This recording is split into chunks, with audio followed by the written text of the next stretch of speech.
Now, Hong Kong is ramping up its aggressive overseas talent search scheme as it aims to attract highly skilled professionals back to the city after recent COVID-induced brain drain. CNA's Deborah Wong with this report.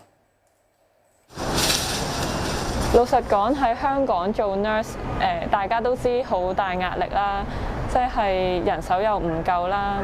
嗱，香港嘅話咧，就你有一個 basic salary 再加 allowance 啦，咁就冇㗎啦。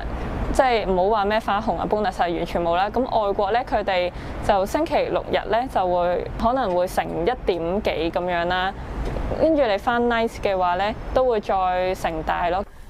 Laura, not her real name, is leaving for Australia in July, where she's received an invitation for permanent residency. 個 political 嘅 issue 就係嗰個轉捩點啦。咁因為19年、20年發生咗社會運動，咁所以即係掀起咗移民潮。我一方面即係好想要自由，但係其實另外一方面都好唔捨得即係屋企人啊、朋友嗰啲。Like many in her generation, Laura found herself at a crossroads after the social unrest. Drawn by the immigration pathways which the United Kingdom, Canada and Australia offered, Hong Kong residents started to leave.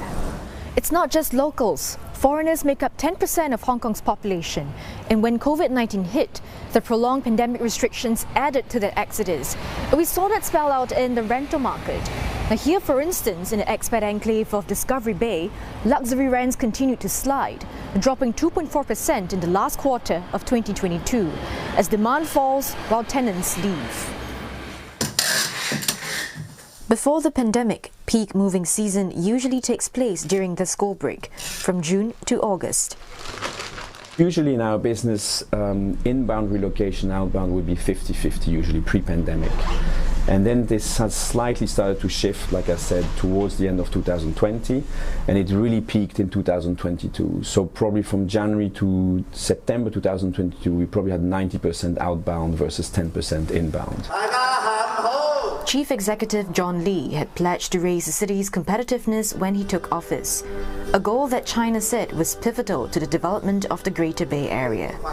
With about 140,000 people dropping out of Hong Kong's workforce in the last 2 years, the heat is on.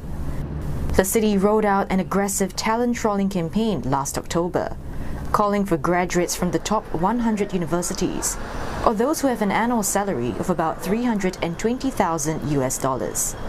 Under the scheme, they can come to Hong Kong without any job offer. As of February, 92% of the nearly 8,400 applicants got through. The answer could also lie further downstream. Already, more non-local students are enrolling in Hong Kong universities.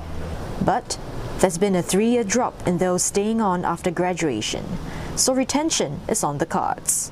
PhD student Jessica Shami is among a handful who's staying on after landing a job at a pharmaceutical firm. Still, the job hunt wasn't the easiest.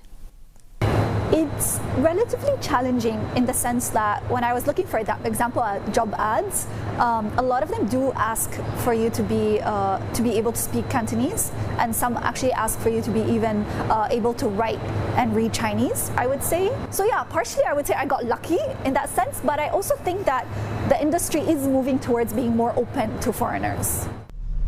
As an international student, she also qualifies for the IANG visa, which allows her to remain in the city for a year after graduation. The government has since extended that limit to 2 years, giving students more flexibility to scout for jobs, and hopefully filling the gap left behind by the exodus. Deborah Wong, CNA, Hong Kong.